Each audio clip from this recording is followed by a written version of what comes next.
대형 부동산 업체들의 디폴트 위기가 불거지면서 중국의 물가 하락세가 좀 심상치 않습니다. H지수가 중국 경기 악화로 3년 만에 반토막이 나면서 무디스가 이번에는 중국의 신용 등급 전망을 하향 조정했습니다. 中央长期坚持一国两制方针不会变。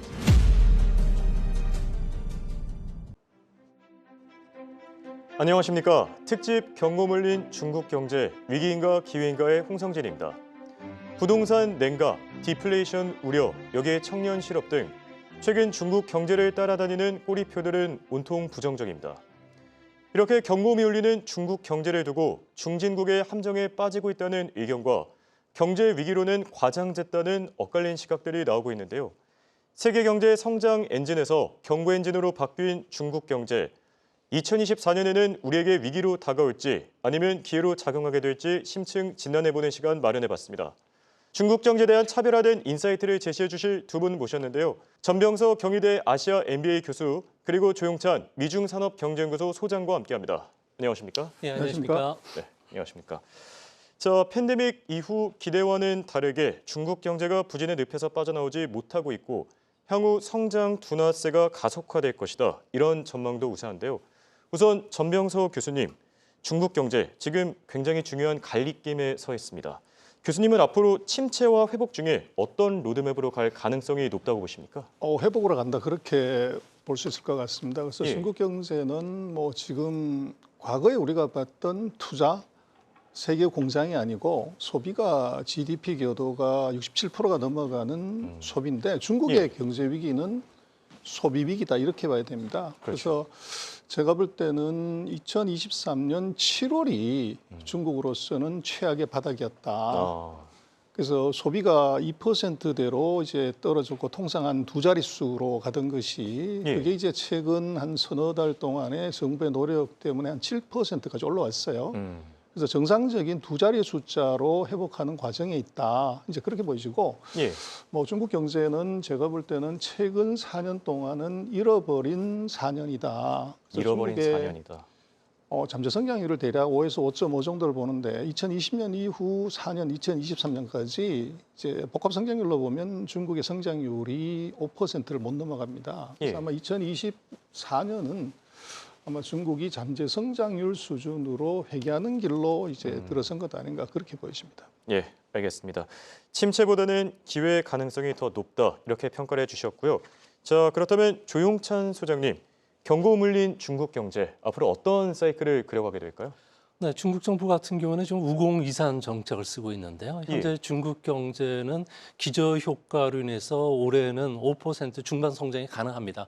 하지만 문제는 내년도에는 높은 수준에서 출발하기 때문에 5% 성장 목표는 사실상 불가능하지 않을까 보여지고요. 중국에서 보면은 현재 3, 4선 도시 같은 경우는 인구도 빠져나오고 있고요. 그렇죠. 많은 기업이 문을 닫으면서 실제적으로는 가격들이 아파트 가격을 중심으로 해서 4, 50% 정도 빠진 게 대부분입니다. 근데 이런 정책과 관련해서 중국 정부가 부동산을 연명시켜주기 위해서 화이트 리스트에서 대출을 강요를 하고 있는데 이렇게 된다면은 정부가 재정으로 떠내야 될 부분을 민간 기업 은행들이 부담을 해야 되기 때문에 앞으로 이 효과가 더 크지 않을까 보여집니다. 알겠습니다. 자, 내년에도 상황이 더 어려워질 것이다 이렇게 진단을 해주셨고요. 특집 경고 물린 중국 경제 위기인가 기회인가, 중국 경제의 각 분야에서 과연 어떤 일들이 일어나고 있는지 경고 물리고 있는 중국 현황부터 확인해 보겠습니다. 경고음이 울리고 있는 중국 경제 어떤 상황인지 주요 경제 지표 또 외신 분석을 통해 짚어보겠습니다. 먼저 중국 정부가 발표한 중국의 GDP부터 살펴볼까요? 올해 들어 중국 정부가 공식 발표한 GDP는 2분기를 제외하고 시장 예상을 모두 웃돈 것으로 집계됐고요. 또 지난 10월 17일 발표된 3분기 GDP는 전망치를 0.5%포인트나 웃돈 4.9%로 집계됐습니다.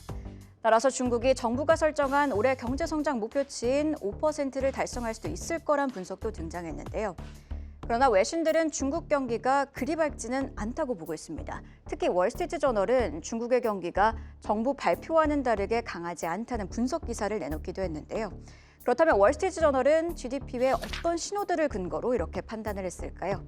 일단 3분기 외국인 직접 투자액은 1998년, 그러니까 통계 집계 이후 처음으로 감소하는 등 자본이 유출되고 있다고 전했습니다. 뿐만 아니라 중국의 수출액은 11월에는 전년 대비 반등했으나 5월에서 10월 약 6개월 연속 감소했다고 됐고요. 이런 경제 지표 외에도 월스트리트저널은 청년 실업률이 20% 이상인 점, 또 올해 들어 미국의 S&P 500 지수가 23% 오를 때 상해 종합지수는 약 5% 하락한 점에도 주목했습니다. 이뿐만이 아닙니다. 최근 중국의 11월 소비자 물가지수가 발표됐는데요. 전년비 0.5% 하락하며 디플레이션 우려도 커졌다고 강조했습니다. 경기가 좋지 않아 소비 심리가 이렇게 지표에 둔화한 점이 반영됐다는 건데요. 이런 상황 속에서 중국의 부동산 위기는 좀처럼 나아질 기미를 보이지 않고 있습니다. CNN의 자체 계산을 좀 살펴볼까요? CNN은 올해 중국 지방정부의 특별채권 발행량이 작년과 비교했을 때 225% 급등했다고 진단했습니다. 부동산 둔화로 위기를 겪고 있는 소규모 은행들을 지원하기 위해 채권 발행량이 늘었다고 봤고요. 또 지방정부의 부동산 세입도 점차 줄고 있다고도 강조했습니다. 이런 상황을 반영하듯 최근에는 세계 3대 신용평가사 중 하나인 무디스가 중국 그리고 홍콩과 마카오의 신용등급 전망을 안정적에서 부정적으로 하향 조정했는데요. 앞서 언급한 부동산 위기와 중국의 성장 둔화로 중국뿐만 아니라 중화권 모두 영향을 받을 것이라고 내다본 겁니다. 자, 그렇다면 글로벌 IB들은 중국 경기를 어떻게 전망하고 있을까요? 대체로 올해, 그러니까 2023년에는 중국이 정부의 성장률 목표치인 5%를 달성할 수 있을 것이라고 내다보고 있습니다. 그러나 내년에는 성장률이 둔화하리라 내다봤는데요. 대체로 4% 초반에서 4.5% 수준을 내다봤습니다. 자, 2024년 중국은 우려의 시선을 딛고 반전에 성공할 수 있을까요? 지금까지 경고음이 울리고 있는 중국 경제 현황 정리해봤습니다. 네, 이렇게 점점 커지는 중국 디플레이션 공포에 주요 외신과 기관들은 글로벌 경기 침체 확산 가능성까지 제기하고 있는데요. 다만 정작 중국 지도부는 경제 기초 체력에 대한 자신감을 드러내면서 경제 성장 낙관론을 유지하고 있습니다. 자, 이번엔 이지훈 한국경제신문 베이징 특파원 연결해 중국 현지 분위기 파악해 보겠습니다. 외부에서 바라보는 중국 경제 현황과 중국 지도부의 시선에 정말 큰 차이가 있는데요. 중국 정부가 경제 기초 체력에 대한 자신감을 내비치는 근거 어디서 찾아볼 수 있겠습니까? 네, 중국도 전례 없는 대외 리스크에 놓여 있다는 점에서 현재 경제 상황을 엄중하게 바라보고 있는 것만은 분명해 보입니다. 하지만 중국 정부는 대외적으로 현재 경제 위기를 잘 관리할 수 있다는 자신감을 거듭 밝히고 있습니다. 경기 침체에 대한 우려에도 당초 계획했던 부동산 부분 구조조정을 지속하고 있는데 단기적 고통을 감내하더라도 장기적으로 자국 경제 체질을 근본적으로 전환하겠다는 중국 정부의 의지가 읽히는 대목입니다. 네, 중국 공산당 중앙정치국이 지난 12월 중앙경제공작회의 이후에 온중구진, 이진초군 그리고 설립푸파 이 12자의 내년 경제정책 방침을 내놨는데요. 처음으로 제시한 설립푸파, 이를 두고 지금 시장에서는 다양한 분석들이 나오고 있습니다. 자, 2024년 예상되는 주요 정책 행보와 함께 한국이 특히나 더 주목해야 될 부분들 먼저 짚어주시죠. 네, 설립푸파는 먼저 세우고 나중에 돌파한다는 의미인데 탄소 중립 속도 조절에 나서겠다는 뜻으로 해석됩니다. 탄소 배출량을 급격하게 줄이는 과정에서 기업들이 어려움을 호소하는 등 각종 부작용이 나타나고 있습니다. 그래서 중국 정부는 태양광 발전과 원전 등과 더불어 석탄 발전도 일정 부분 늘리는 질서 있는 전환을 하겠다는 의사를 밝히고 있습니다. 설립푸파는 이 부분에 초점을 맞춘 키워드로 볼 수 있습니다. 이번 중앙경제공작회의에서 주목할 점은 과학기술을 강조하고 대규모 부양책 계획은 밝히지 않았다는 점입니다. 대신 제조업과 첨단 기술 등 중국의 경제 체질을 개선할 수 있는 장기 프로젝트에 재원을 집중할 전망입니다. 물론 내년도 중국 경제가 직면한 어려움도 한두 가지가 아닙니다. 무엇보다 유럽연합의 전기차 보조금 조사, 미국의 반도체 배터리 추가 제재 등 외부 리스크가 여전히 큰 상황입니다. 글로벌 경기 부진에 따른 교역량 감소도 중국 경제의 부담스러운 요인입니다. 자국 소비 부진이 이어지고 있고 구조적 위기에 처한 부동산 부분의 장기 침체도 중국 경제가 극복해야 할 큰 과제입니다. 중국이 자신의 예상대로 글로벌 패권 국가로 도약하기 위해선 이 같은 경제 위기 국면을 잘 극복해야 할 텐데 내년이 그 분수령이 될 것으로 전망됩니다. 네, 지금까지 이지훈 베이징 한국경제신문 특파원이었습니다. 감사합니다. 네, 베이징 현지 연결해서 중국 위기론에 대한 현지 분위기 그리고 중앙경제공작회의에 대한 현지 언론의 분석 들어봤는데요. 사실 이번 회의에 대한 외부 시장 반응은 기대보다는 실망으로 노출되는 분위기입니다. 자, 중국의 정책 행보, 과거와는 다르게 소극적이라는 평가가 이어지고 있는데요. 전명서 교수님, 어떻게 평가하십니까? 네, 이번 경제공작회의 그 전문을 한번 읽어보면 예. 중국 정부의 정책 스탠스가 바뀐 걸 알 수가 있습니다. 스탠스가 바뀌었다고요? 그래서 이제 두 가지를 볼 수 있는데 하나는 이제 맨 일본으로 해결해야 될 과제가 뭐냐 정책이 그랬을 때 최근 2년 동안은 내수 확대가 1번이었어요. 근데 이번에는 내수 확대가 2번이고 예. 기술 혁신이 1번으로 올라갔어요. 그래서 우리 뭐 언론에서는 내수가 밀렸기 때문에 시장이 실망해서 주식 팔았다 이렇게 예. 얘기를 하지만 제가 볼 땐 그것보다는 미중의 예. 기술 전쟁의 과정에서 지금 중국에 더 시급한 것이 뭐냐 하면 내수보다 기술이다. 내수보다는 기술이다. 그렇게 이제 포커스를 해야 될 것 같고 예. 그래서 중국이 왜 이제 내수 관련되는 부분을 이걸 뒤로 돌렸냐 하는 것들은 그렇죠.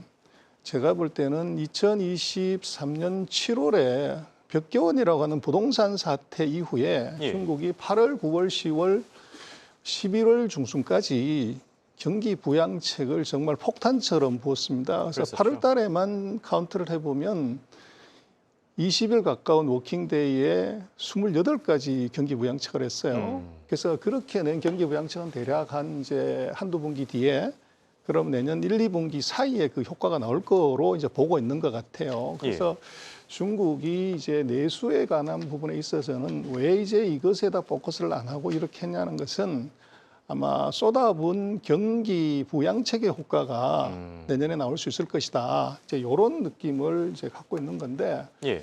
지금 전체적으로 중국의 지금 여러 가지 경기 부양책에도 불구하고 소비나 숫자가 잘 안 나온 이유는 뭐 영어로 얘기했을 때 스케어링 이펙트, 그 트라우마 효과죠. 예. 그 최근 4년 동안의 그 코로나 트라우마가 이게 이제 중국인들한테 소비 본능 이걸 이제 잊어버리게 만든 그래서 우리가 뭐 그런 얘기 하죠. 돈이 없다고 느끼는 것이 실제로 돈이 없는 것보다 더 무섭다. 그래서 요게 지금 중국이 경기 부양책을 쓰고 뭐 하지만 소비가 눈에 띄게 늘지 않는 진짜 이유다. 그래서 이번에 그 경제공작회의 문건에 보면 뭐가 들어와 있냐면 정부의 연간 계획에 국민들에게 중국 경제의 자신감에 대한 이 선전을 해야 된다 이런 말이 들어와요. 그래서 이게 뭐냐 그러면 중국의 7월, 8월에 소비자 심리 지수가 최근 20년 중에 최악으로 나옵니다. 예. 그래서 뭐 그렇다고 해서 국가가 부도나거나 이런 것도 아닌데 왜 돈을 안 쓰냐. 이것은 이제 중국 자기네들의 경제 실상을 국민들이 너무 비관적으로 보는 것이다. 그래서 정부 차원에서 조금 자신감을 불러일으키는 노력을 해야 된다. 그렇게 썼다는 것은 뭐냐 그러면 결국은 중국은 지금 이 심리 문제가 굉장히 크다. 실제로 돈이 없는 것이 아니라 그 돈이 없다고 느끼는 점, 이제 요거를 정부가 들어서서 이제 정책으로 자금으로 이것을 해소하려는 노력을 이제 하게 돼 있고 또 실제로 하고 있는데 그것이 숫자로 빨리 나타나지 않기 때문에 이제 서방 세계에서 바라볼 때는 이거 굉장히 어려운 것 아닌가 하지만 정책의 효과는 대략 한 3개월에서 6개월 정도 뒤에 걸로 판단을 해야지 바로 정책 발표했다고 이제 숫자가 안 나온다는 조금 과하다. 그래서 중국의 지금 경제 수치나 이것은 조금 이제 내년 1, 4분기 정도 그 데이터를 보고 판단을 해야 된다. 그렇게 보고 싶습니다. 네, 알겠습니다. 자, 그렇다면 조용찬 소장님, 중국 정부가 이전과 다르게 과감한 정책 카드를 꺼내들지 못한 이유 어디에 있다고 보십니까? 아무래도 중국은 현재 그 더블 디프레션에 빠져 있는데요. 부동산 불황이 깊어지고 있고요. 개인 소비까지도 위축될 정도로 하다 보니까 물가 하락 속도가 상당히 빨라지고 있습니다. 처방전은 아예 간단합니다. 공급 물량을 좀 줄여주면 좋겠고요. 또한 그 사회보장 제도를 개혁시켜가지고 미래에 대한 불안감을 해소시켜주면 됩니다. 겁니다. 예. 또한 임금도 올려주고 그리고 보조금을 지급해서 개인들에게 소비를 좀 자극시키면 되는데 이런 정책을 전환한다는 자체는 지금까지 시진핑 정부가 예. 추진해왔던 경제 정책이 실패했다는 걸 자인하는 셈이라는 거죠.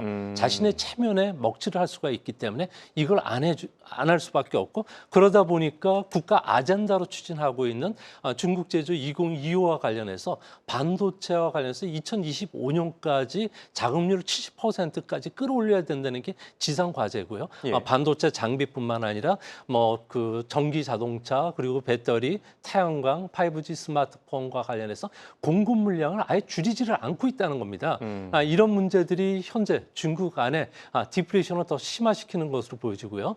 또한 중앙 정부들 같은 경우에는 지방 정부의 지상 과제 중에 하나가 예. 삼보 정책을 하달을 했습니다. 여기에 보면은 민생 유지, 현재 급여를 그대로 유지시킬 것, 그리고 연속 경력을 보장하라는 거죠. 예. 여기에 많은 자금들이 투입을 하다 보니까 산업 부양 정책이라든지 새로운 성장 산업 육성하는 데도 힘들고요. 또 한 가지는 중국이 현재 세계 그 100조 원대 그 투자 사업들을 계속 진행을 하고 있는데요. 하지만 이전과 달리 한계 투자 고정 그 자본 개수들을 보면은 상당히 좀 떨어져 있습니다. 올라가 있다는 거죠. 그만큼 한 단위 생산을 위해서 더 많은 투자 자금들이 투입이 돼야지만 되기 때문에 이번에 그 GDP대로 계산하면은 이번 하반기에 그 180조 원의 국제 투자를 통해 가지고 경기 부양시키는 효과가 0.4 그리고 내년에도 0.4 정도 나올 거로 보여지지만 이 부분이 실질적으로 중국에 가보면은 현재 위에서 그 인프라 사업과 관련된 예산이 떨어지니까 토지를 갈아엎고 거기다 관정을 뚫고 그런 사업을 하는데 대부분 수익 계약을 한다는 겁니다. 예. 돈들은 뒤에서 다 챙겨간다는 거죠. 그래서 실질적인 효과는 그렇게 크게 없다는 점에서 뭐 중국 정부의 고민도 깊고 그래서 대규모의 경기 자극책을 쓰긴 힘들지 않나 이렇게 보여집니다. 이뿐만 아니라 현재 중국의 11월 그 소비자 물가 지수 같은 경우에는 디플레이션이 지금 상당히 좀 강화되고 있는데 문제는 공급 측면의 디플레이션이 수요 측면으로까지 확산이 되고 있다는 겁니다. 예. 이 때문에 중국 정부는 현재 향후 중국 경제 소비를 알려주는 뭐 청년 실업률이라든지 인민은행이 분기별로 발표하는 가계 물가 예측이나 소비자 심리 조사 같은 경우에도 3분기 들어서 일절 발표를 하지를 않고 있는데요. 이 때문에 중국 경제 같은 경우는 현재 저체온증에 빠졌기 때문에 뭐 소비도 그리고 또 먹거리도 줄여나가는 이런 형편이라고 합니다. 네, 방금 청년 실업률 얘기를 해주셨는데요. 실제로 내수 소비 침체의 주 원인으로 이 청년 실업률을 들기도 합니다. 이 문제 과연 어느 정도로 심각한지 그리고 중국 정부 과연 대안이 있는지도 같이 짚어주시죠. 우리가 실업률은 전체 실업률을 봐요. 16세부터 59세까지 전체 실업률을 보면 이 작년 7월 달에 6.1에서 지금 최근에 보면 5.2까지 1% 가까이 낮아졌어요. 예. 근데 청년 실업률이 이게 왜 20%까지 올라갔냐는 것은 거기에 이제 중국 정부의 왜 이제 정책서도 안 먹냐고 그러면 제가 볼 때는 중국 정부가 그 2021년부터 시진핑 3기 정부 집권을 위한 이제 국정 아젠다를 공동부유론이라는 걸 만들면서 거기에 이제 아젠다에 함몰이 된 거죠. 예. 그래서 중국이 뭘 잘못했냐고 그러면 땅하고 관시하고 맹자 엄마를 잘못 다뤘다. 그래서 부동산을 이제 그 부동산 투기하는 놈 잡아야 되고 독과점으로 어떻게 보면 이제 서민들의 주머니를 터는 플랫폼 기업 그리고 고액가외로 부모들의 이제 등을 쥐게 하는 사교육 업체 이 세 개를 이제 3년 동안 죽인 거죠. 예. 근데 청년들 같은 경우가 가장 선호하는 직종이 우리도 그렇지만 플랫폼 기업이라든지 이제 그렇죠. 온라인 교육하는 것 그리고 고수익이 나는 부동산. 이게 이제 구조조정하고 사람을 안 뽑으니까 청년 실업률이 이제 크게 올라간 게 있고 금년 하반기 7월 이후 그리고 이번 이제 그 전체적인 내년도 경제 전망을 하는 어떤 문서에도 공동부유라는 말이 싹 빠졌고 이게 집이라는 것은 투기하는 곳이 아니라 사는 곳이라고 하는 부동산에 관한 거의 성경처럼 이제 외우던 말들이 완전히 사라졌어요. 이건 뭐냐면 정책 스탠스 바꿨다는 거죠. 그래서 그렇게 놓고 보면 아마 중국 정부가 그 사이에 그 정책의 미스 예. 예, 정책에 어떻게 보면 너무 과도한 이제 기간 유지가 그게 중국의 소비를 죽이고 실업률을 높이고 또 소비 심리를 취약으로 만든 것, 거기에 대한 이제 반성이 바로 이제 정부 문건 최근에 나온 것들을 보면 그런 형태로 나온 것 아닌가 싶습니다. 자, 자본시장 얘기도 해봐야 되겠죠. 금융시장에서 자금 이탈 속도 점점 더 가속화되는 분위기입니다. 조영찬 소장님, 중국 금융시장 현황은 어떻습니까? 중국 그 금융시장과 관련해서 딱 한 가지 지표만 보시면 되는데요. 예. 무디스가 중국에 대한 신용 등급 전망을 이제 강등을 시켰죠. 그렇죠. 그리고 나서 CDS 프리미엄 같은 경우에는 중국이 60bp 정도까지 올라왔습니다. 예. 최근 한 달 사이에 보면 거의 20% 정도까지 급등을 했는데요. 이 기간 동안에 우리나라 같은 경우에는 한 10% 정도 하락한 28bp, 일본 같은 경우도 하락해서 25bp, 상당히 좀 안정이 되어 있는데 예. 중국만 유난히 지금 상황이 안 좋다는 거죠. 중국 경제 조금 전에도 말씀해 주셨듯이 실업률도 5%, 정책 목표에 항상 근접을 합니다. 예. 하지만 중국의 실업자들 산출하는 방식을 보면은 주당 1시간만 일해도 실업자가 아니거든요. 근데 이런 예. 것을 과연 믿어야 되느냐? 또한 그 중국의 부동산 개발 회사와 관련해서 중국 정부가 우공이산식으로 계속 돈을 이제 대주겠다는 거죠. 예. 그런데도 불구하고 그러면 왜 해외 투자가들 그리고 그 국제 IB들이 올해 1,750억 달러 내년까지 이제 만기가 들어오는 부동산과 관련된 그 회사들의 달러와 관련해서 그 채무와 관련해서는 만기 연장 일절 불허입니다. 신규 대출도 안 되고 있다는 거죠. 이런 측면에서 보면은 현재 중국에서는 사방팔방에 위험 신호음들이 울리고 있는데 예. 대표적으로 중국의 그림자 금융이라는 신탁 상품들 중에서 뭐 중국에서 최대 신탁 상품이 중진 기업 집단 같은 경우에는 지급 불능이 47조 원 정도 된다고 합니다. 그래서 예. 중국 안에서도 여기저기서 지금 현재 뱅크런 사태들이 신탁 회사를 중심해서 계속 일어나고 있는데 문제는 서브프라임처럼 이들 상품 중에서 부동산과 관련해서 복잡한 구조화된 상품 CDS를 팔았다는 거죠. 이게 얼마나 될지는 중국에서도 감을 잡을 수가 없다고 합니다. 규제망에서 벗어난 야매 금융이기 때문에 그래서 이런 부분들이 앞으로도 더 계속될 것이 아니냐. 또한 중국 같은 경우에도 현재 숨겨진 부채 문제와 관련해서 무디스가 이번에 경고를 했는데요. 예. 중국 정부 그리고 지방 정부가 갖고 있는 부채 플러스에서 지방 정부의 그 융자 플랫폼을 통해서 대출 받았던 금액까지 포함하면 중국 GDP의 100%에 가까울 정도로 부채가 많다는 겁니다. 예. 그러다 보니까 중국 같은 경우에는 지방 정부의 부채를 해결하기 위해서 앞으로 상환 금액과 관련해서 80%만 채권 발행을 해주고 나머지는 너희들이 알아서 하라는 식이거든요. 그렇죠. 그러면서 이 20% 규모가 엄청납니다. 그래서 이런 것들이 앞으로 어떻게 주식시장뿐만 아니라 금융시장을 강타할지도 모르고 그래서 해외 투자가들 같은 경우는 올해 들어와서 지난 그 10월 달까지 무려 11월 달까지죠. 무려 310억 달러 정도를 중국 시장에서 팔았는데요. 특히 그 중국 주식과 관련해서는 A 시장에서 240억 달러 예. 그리고 채권과 관련해서는 70억 달러를 순매도를 했다는 겁니다. 그렇죠. 근데 문제는 골드만삭스 같은 IB들 같은 경우에는 이제 내년에 대만 총통 선거가 있고 그리고 11월 달에 대선이 있는데 예. 긴장감이 고조된다면 외국인들이 갖고 있는 1,700억 달러 정도 자금이 쏟아질 수 있다는 이야기를 했는데요. 이렇게 된다면은 중국 같은 경우에도 현재 항생 지수 같은 경우에는 올해 들어서 한 17% 많이 빠졌고요. 빠졌죠. 이미. 예, 상하이 종합주가 지수는 10%. 반면에 이 자금들이 어디로 가냐? 인도 선세스 그렇죠. 지수를 보면은 무려 15% 상승을 하면서 자금들이 지금 급격하게 이동하는 현상들이 나타나고 있는 그런 모습입니다. 예, 알겠습니다. 자, 특집 경고 물린 중국 경제 위기인가 기회인가? 경고음이 울리고 있는 중국 경제 현황에 대해 점검해 봤는데요. 최근 대중 수출 비중이 20% 아래로 떨어졌지만 중국은 여전히 한국의 최대 교역국입니다. 한마디로 중국 경제가 부진할수록 우리 경제 회복세도 그만큼 늦어진다는 의미인데요. 이번에는 위기의 중국 경제가 과연 어떤 경로를 통해 한국 경제에 영향을 미치게 될지 진단해 보겠습니다. 네, 이번에는 우리나라 경제가 중국 경제에 어떤 영향을 얼마나 받고 있는지 두 나라 간의 상관관계를 알아보겠습니다. 먼저 우리나라의 무역 교역국 순위부터 살펴볼까요? 22%에 달하죠. 압도적으로 중국이 1위입니다. 수출과 수입을 모두 합한 금액은 3,104억 달러인데요. 해당 시기 환율을 고려해 아무리 낮게 잡아도 최소 400억 원 정도입니다. 좋든 싫든 우리나라 최대 무역교역국은 중국이기 때문에 우리나라 경제는 중국 경제에 크게 좌우될 수밖에 없습니다. 무역수지, 즉 대중수출액에서 대중수입액을 뺀 금액은 겨우 12억입니다. 무역수지 규모 상단을 보면 베트남과 미국 그리고 홍콩과 인도가 각각 1위에서 4위를 차지했죠.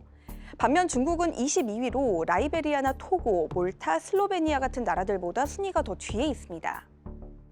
처음부터 중국의 무역 수지가 작았던 건 아닙니다. 2009년에서 2018년까지는 중국이 우리나라의 최대 무역 수지 흑자 국가였지만 2019년부터 대중국 무역 수지 흑자가 줄어들기 시작했습니다.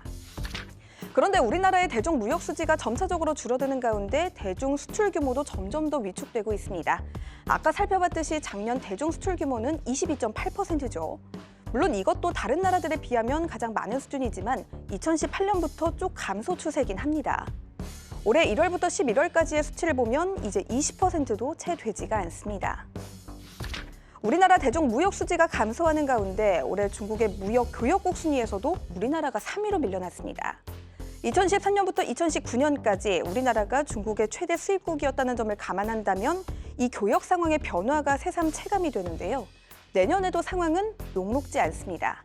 중국의 자원 수출 통제도 문제입니다. 중국은 지난 8월 첨단 반도체 또 전기차 제조에 쓰이는 갈륨과 게르마늄 등의 수출을 제한한 데 이어 12월부터는 흑연 또 작년에 이어 한 번 더 요소수 수출도 가로막고 있습니다. 12월 15일쯤에는 중국이 흑연의 일부 수출을 허용한다고 전하긴 했지만 여전히 주요 원료들의 공급 상황은 썩 좋지가 않습니다. 이처럼 요소수뿐만 아니라 갈륨, 게르마늄, 흑연 등 산업의 필수적인 자원들이 부족해질 수 있다는 장기적인 우려는 우리나라와 중국 간의 무역 관계에 큰 걸림돌이 되는 요인 중 하나로 꼽히고 있습니다.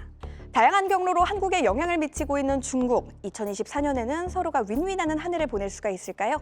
지금까지 중국의 경제 위기가 한국에 미치고 있는 현황 정리해봤습니다. 자, 중국 경제가 한국 경제에 영향을 미치는 경로 그리고 부진의 늪에 빠진 중국 경기 여파가 우리나라에 어떻게 나타나는지 정리해봤는데요. 전명서 교수님, 예전만큼 중국 효과가 크게 나타나지 않는 이유, 과연 어떤 변화에서 원인을 찾아볼 수 있겠습니까? 우리 수출 구조하고 중국의 경제 구조 변화에서 답을 찾아야 될 것 같은데요. 예. 이제 우리 같은 경우에 대중 수출이 보면 소비재는 한 8%고 나머지 92%가 다 중간재 그렇죠. 자본재예요. 근데 중국을 보면 지금 그 공업이 이게 전체 GDP에서 차지하는 비중이 29% 뭐 이 아래로 떨어졌고 예. 이제 서비스업이 이제 60%를 넘어간 거죠. 그래서 중국이 국산화 플러스 이제 서비스화되는 과정에 있어서 우리가 그런 서비스에 걸맞는 제품 포트폴리오를 이제 갖지를 못했다는 거고 예. 두 번째는 우리가 지금 중국하고 비교를 해보면 반도체 하나를 빼고서는 이제 중국이 우리보다 못하는 게 하나도 없는 그런 상황으로 바뀐 거죠. 그래서 우리로서는 이 중국 효과를 얘기를 하려고 하면 그 두 가지를 짚어보면 답은 있고, 그래서 지금 중국의 대중 무역 적자가 커지는 반면에 예. 대미 무역 흑자는 많이 늘어납니다, 우리가. 그래서 그것은 자동차 배터리, 이제 전기차 때문에 그런 건데, 그래서 중국에서의 원자재 수입을 통해서 미국으로 수출해서 흑자를 내는 구조가 지금 이제 우리 상황이라고 봐야 되고, 그래서 뭐 거의 자동차, 뭐 전자, 또 제약, 뭐 이것들에서 대중 의존도가 최근 언론에도 많이 보도가 되지만 이게 뭐 80%, 90% 가는 것이 수두룩해요. 그래서 이제는 중국은 우리는 중동으로 불러야 되고 중동으로 관리하는 것이 맞다. 예. 석유 같은 원자재가 안 들어왔을 때 우리 경제가 크게 타격받듯이 그렇죠. 중국의 시장에서 팔고 있는 우리 이제 경쟁력의 문제가 아니라 이 중국에서의 원자재가 안 들어왔을 때 뭐 최근에 요소수 사태도 있었습니다만 이건 그렇죠. 굉장히 심각한 문제가 생긴다. 예. 이제 그렇게 봐야 될 것 같고, 그래서 우리로서는 이제 중국의 그 팔 아이템에 관한 문제들을 좀 봐야 될 것 같아요. 예. 그래서 자본시장의 흐름하고 이걸 실물하고 너무 이제 장기적으로 보면 답이 맞지만 단기적인 사태를 그걸로 보는 것은 조금 이제 오해가 있다. 외국인들이 중국 시장에서 주식이나 채권을 파는 것이 이게 이제 실물에 엄청난 이제 충격 때문에 그런 것이냐. 근데 그것이 지금 중국 자본시장에서 그 최근 5개월간 외국인이 주식을 순매도를 해요. 근데 그게 지금까지 들어와 있는 돈 전체하고 비교를 해보면 9% 빠진 겁니다. 그래서 이거 대사라고 하기 어려운데, 그래서 지금 최근 이제 뭐 한 2년간을 놓고 보면 중국의 환율 절하하고 미중 금리 차를 보면 그게 이제 10% 이상의 그 환차손하고 금리 차가 있는 거죠. 그러면 당연히 지금 같은 상황에서는 포트폴리오를 줄이는 게 맞죠. 근데 지금 그런 이제 자본시장의 단기적인 한 5개월의 변동을 갖고서 이제 중국 전체의 실물 경제하고 이것을 같이 연관 짓는 것은 조금 이제 문제가 있을 거고 조금 더 긴 시각으로 봐야 된다. 그래서 미중의 금리 차가 예를 들면 축소한다든지 환율이 절하가 아니라 절상으로 바뀌었을 때 이제 반대로 외국인들의 태도는 어떻게 갈 것이냐.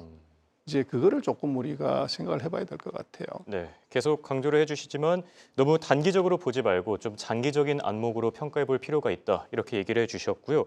자, 앞서 요소수 얘기를 잠깐 해주셨습니다. 최근 뭐 요소수, 흑연, 갈륨과 게르마늄까지 수출 통제 대상에 오르는 이 품목들이 상당히 많은데요. 조용찬 소장님, 한국 경제 관련해서 얘기를 할 때 중국의 자원 무기화 빼놓을 수가 없습니다.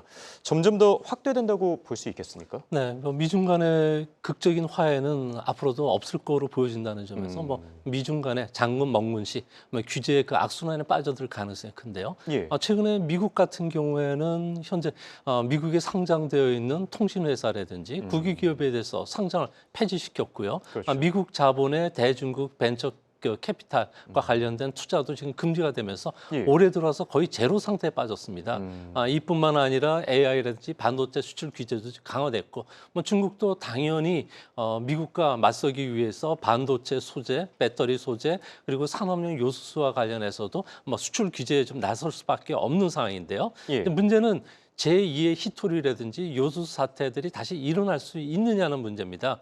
또 한 가지는 미국이 주도를 해서 대공산권 그 수출 통제가 다시 재발동이 되는 코콤이 다시 발동이 될 가능성이 큽니다. 그렇게 된다면은 우리 입장에서 봤을 경우에 올해 들어와서 상반기에만 대중국 그 수입 의존도가 70% 넘는 품목이 무려 2,113개. 그러니까 2021년 11월에 요소 사태 터졌을 때가 1,850개였으니까 이것보다 더 높은 수준이라는 거죠. 근데 우리나라 입장에서는 가장 급했던 반도체나 디스플레이에 들어가는 불화수소 같은 정밀 화학과 관련된 소재들은 우리가 어느 정도 국산화를 이뤘는데 범용 그 비료 제품이라든지 그리고 그 화학 그 제품들 같은 경우에는 여전히 중국 수입 의존도가 높다는 겁니다. 그렇죠. 이제 앞으로 뭐 중국 입장 또 우리 입장에서 봤을 경우에 중소기업들 같은 경우는 거리도 짧고요. 또 대량 수입도 가능하고 그리고 그 가성비가 좋은 중국 제품들을 수입을 안 할 수도 없는 상황이기 때문에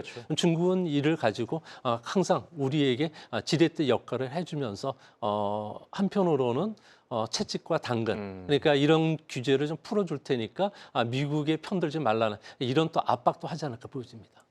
말씀해 주신 대로 중국과의 외교도 상당히 중요할 것 같습니다.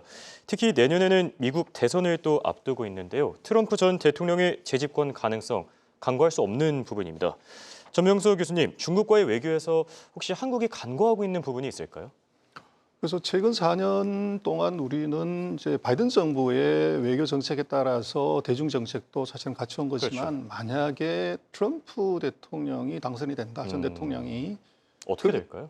그렇게 되면 우리 전략도 바꿔야 될 것 같아요. 그래서 지금 뭐 우리가 중국하고 하는 많은 이제 관계, 특히 이제 미국하고 관련되는 반도체나 배터리 관련되는 많은 정책도 트럼프 대통령의 그 아젠다 47이나 이제 프로젝트 2025를 보면 명확하게 얘기하는 것이 트럼프 대통령의 성격도 그렇지만 바이든 정책 다 뒤집겠다. IRA 그거 폐지하겠다.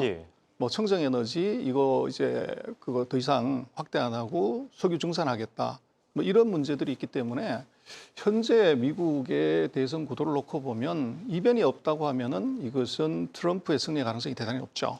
그렇게 되면 우리로서는 이제 바이든 정책의 그 시간상의 한계 그리고 트럼프의 그 정책 아젠다를 그걸 읽어보고 우리 컨틴전시 플랜을 빨리 만들지 않으면 이제 굉장히 당황스러운 일이 벌어질 것 같아요. 예, 맞습니다.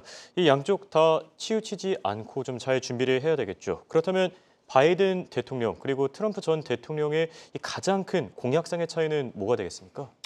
트럼프 대통령은 슈퍼맨 전략이고요. 예. 직접 미국이 나서서 또 대통령이 나서 방망이 들고 이제 때려 부시는 전략이었다고 하면 바이든 정부는 선명하게 스파이더맨 전략이에요. 예. 내 손에 피 안 묻히고 동맹들을 통해서 그물 쳐서 그 안에 먹이가 들어오면 잡아먹는 전략이죠. 비유가 참 재밌네요. 극명한 이제 차이가 있는데 예. 다시 트럼프다 그러면 어떻게 될 거냐? 이제 다시 슈퍼맨 전략으로 올 수가 있겠죠. 그럼 미국이 직접 나서게 되는 일이 이제 벌어질 수가 그렇죠. 있고, 그래서 바이든으로 보면은 이제 제가 볼 때는 기술 동맹은 신의 한 수예요. 예. 근데 트럼프 대통령 같은 경우는 이 신의 한 수를 써서 중국을 자초시켰다면 이게 누구의 공이냐 그러면 역사가들은 바이든의 공이지 트럼프의 공이라고 얘기하지 않을 거란 말이에요. 그렇게 예. 되면 아마도 트럼프 정부는 새로운 중국을 공격하는 창을 갖고 갈 가능성이 있다. 그래서 트럼프는 무역으로 했지만 실패했고 바이든은 기술을 갖고서 공략을 했지만 예. 제가 볼 때는 미중의 3차 라운드는 금융의 창이다. 금융의 차이다. 그래서 이제 바이든 정부가 쓰지 않았던 전략이 남은 게 지금 금융이죠. 예. 그리고 85년에 미국과 일본이 지금 똑같은 전쟁을 했지만 최종적으로 일본을 자초시켜서 30년 동안 이제 힘 못 쓰게 만들었던 것은 바로 금융이었죠. 그래서 제가 볼 때는 트럼프 정부가 만약에 시작을 한다고 하면 중국의 금융산업 잘 볼 필요가 있다. 예. 그리고 미국의 이제 대중국 금융 전략 이게 이제 어떻게 나오냐에 따라서 우리 이제 자본시장 입장에서는 여기서 기회가 있다고 하면 우리가 제조업에서 밀린 것을 한 방에 금융에서 이제 다 먹을 수 있는 찬스가 올 수도 있다는 겁니다. 그래서 예. 중국의 금융 그리고 미중의 전쟁에서 금융 전쟁 거기에서 이제 한국의 스탠스 이걸 잘 놓고 보면 앞으로 이제 트럼프 4년 동안에 이 돈을 일하게 해서 이제 돈을 버는 이제 중국은 지금까지 우리가 손을 일하게 해서 돈을 벌었지만 예. 그럴 기회가 나올 가능성이 있어 보입니다. 알겠습니다. 무역과 기술에 이어서 앞으로는 금융이 이 최대 화두가 될 것이다. 정리를 해주셨고요. 자, 미국의 대선 변수 빠뜨릴 수 없는 부분이 한국과 중국 그리고 한국과 미국과의 관계겠죠. 앞으로 어떤 변화들이 있겠습니까? 네, 현재 그 트럼프 대통령이 신뢰하는 두 사람이 있는데요. 예. 주로 이제 정책을 담당하는 사람인데 블록 콜린스라고 하는 그 여성이 있습니다. 예. 국내 정책을 주로 담당하는데 이 사람도 대중국 강경론자입니다. 그러니까 앞으로 미국에 들어오는 중국 이민자도 지금 막고 있지만 더 예. 철저히 막겠다. 유학생도 가급적 안 받겠다는 정책이고요. 또 한 가지는 그 폴 댄스라고 하는 그 전 인사 수석 보좌관이죠. 백악관에서 근무를 했었는데 예.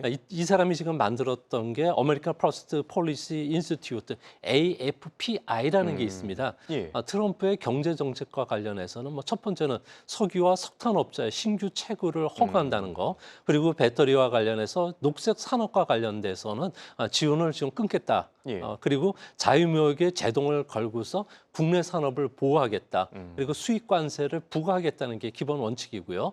또 헤리티지가 만드는 그 외교 전략을 보면은 우크라이나 전쟁과 관련해서 지원 안 해주겠다. 러시아가 휴전 협상에 바로 즉각 들어갈 수 있게끔 협상에 나서겠다. 그 대신 중국과 관련해서는 전방위 압박을 하겠다는 거죠. 예. 첫 번째로는 당장 틱톡 사용을 즉각 금지시키겠다. 그렇죠. 그리고 공자 학원을 폐쇄를 좀 빨리 가속화시키겠다는 방침이고요.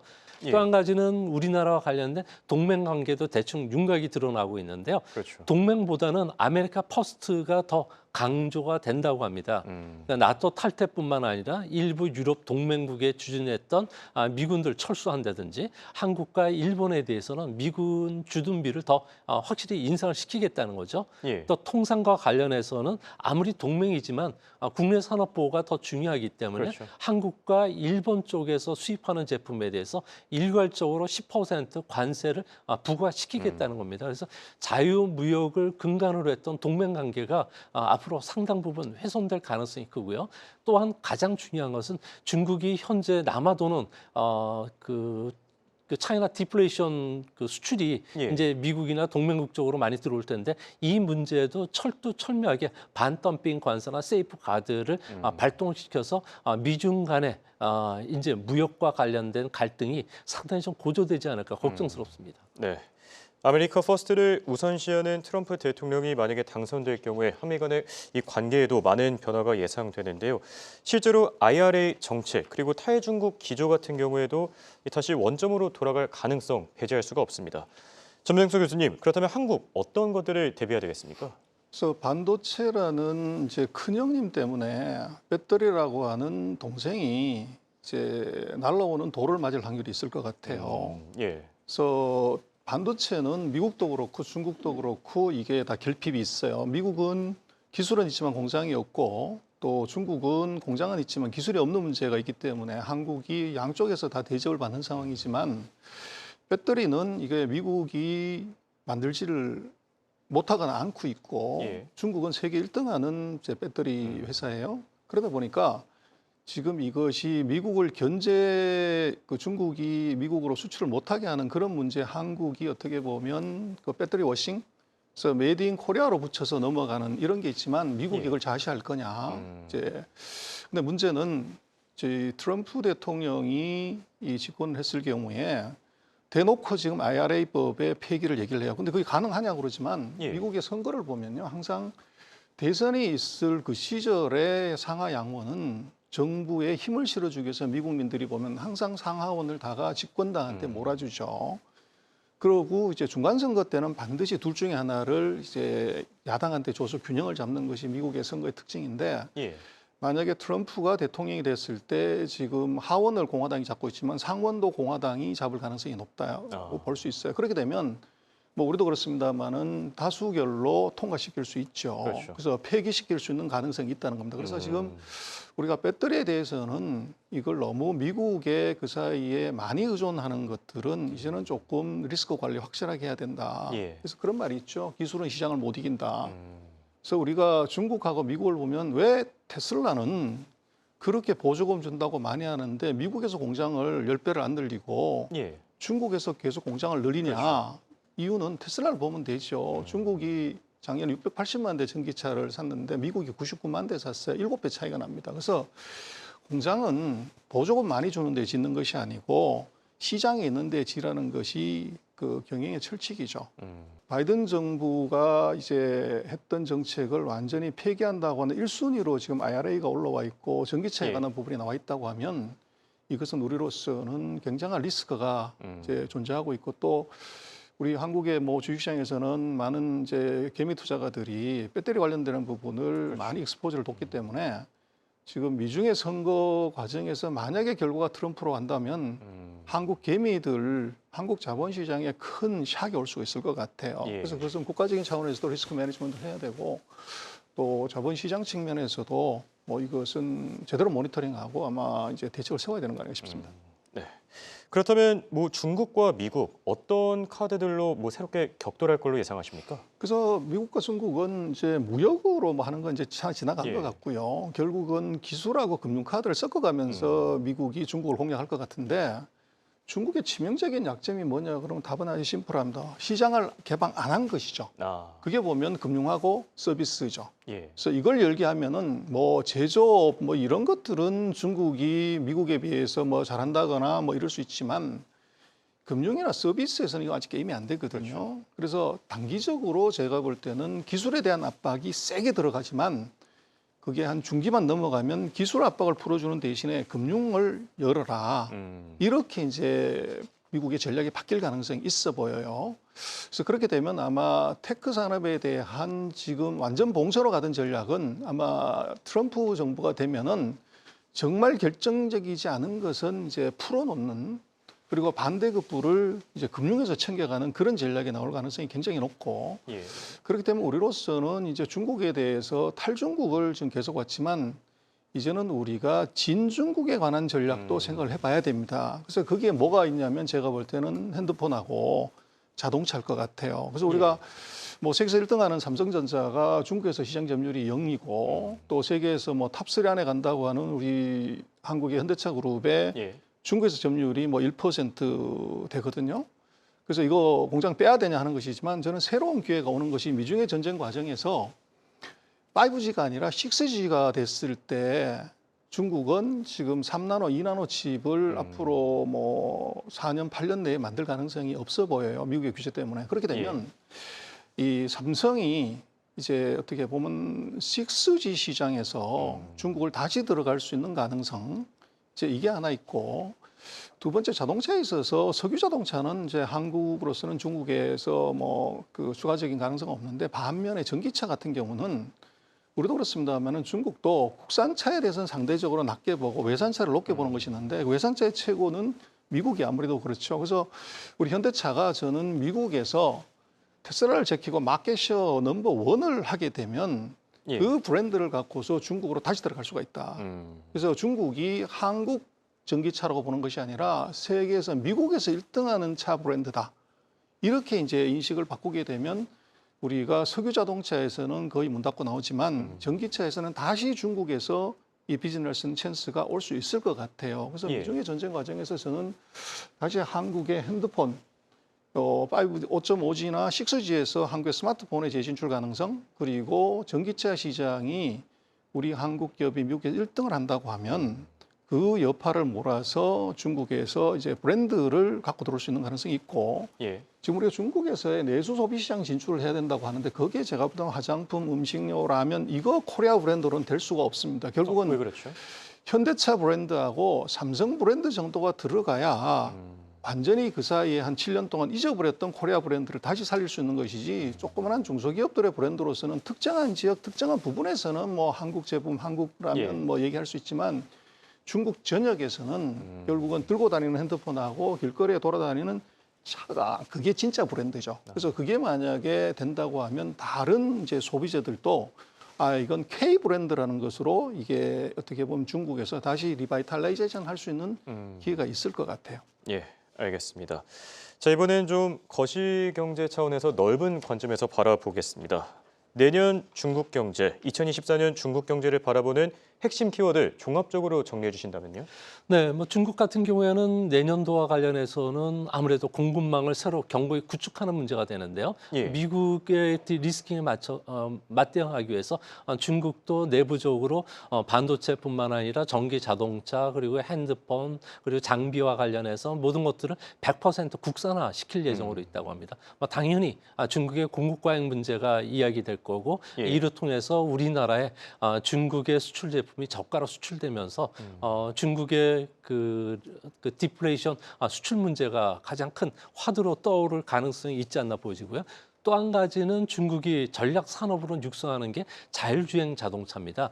현재 중국 같은 경우는 100개 도시에서 자율주행 자동차 도입을 위해서 준비를 하고 있는데, 현재는 10개 도시가 시험 중인데 앞으로 이를 더 늘릴 거고요. 그리고 자동차와 관련해서 전기 자동차 배터리와 관련해서 현재 중국의 기술력이 워낙 낙후되다 보니까 산업 배터리와 관련해서 전 세계적으로 그 폐기물 수거 비용을 징수하는 그런 분위기입니다. 이 때문에 이걸 탈피하기 위해서 전고체 배터리와 관련해서 중국이 2027년까지 앞당겨서 상용화를 준비를 하고 있다고 하니까 우리나라도 이거와 관련해서 중국의 시장 점유율을 뺏기지 않기 위해서는 빨리 노력을 해야 되지 않을까 보여집니다. 자, 마지막으로 이에 대한 두 분의 뷰 정리해 보겠습니다. 자, 먼저 조영찬 소장님, 경고 물린 중국 경제 위기입니까, 기회입니까?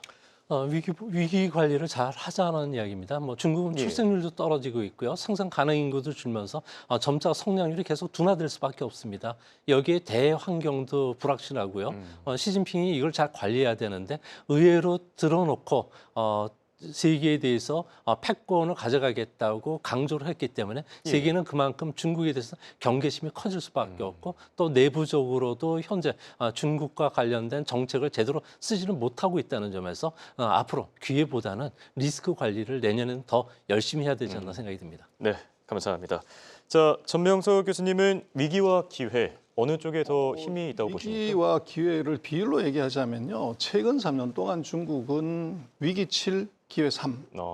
근데 앞으로 1년은 저는 그 반대로 기회 7, 위기 3 그렇게 보고 싶은데요. 그래서 뭐 다 그렇습니다만은 자본시장에서 놓고 보면 영원한 성장 산업도 영원한 사랑 산업도 없습니다. 그리고 뭐 어떤 시장도 마찬가지지만 3년 연속 시장이 마이너스 나오는 경우는 굉장히 드물어요. 그래서 지금 전 세계 시장에서 3년 연속 이게 정체하거나 마이너스 나온 유일한 시장이 중국입니다. 이제 그걸 한번 우리가 생각을 해보고 2024년에 예를 들면 중화권 투자 전략은 이제 세우는 것도 이제 좋은 참고가 될 거다 그렇게 생각합니다. 네. 자, 특집 경고물린 중국 경제 위기인가 기회인가? 중국 위기론의 실체와 그 여파를 진단해보고 한국이 대비해야 할 다양한 전략까지 고민해봤는데요.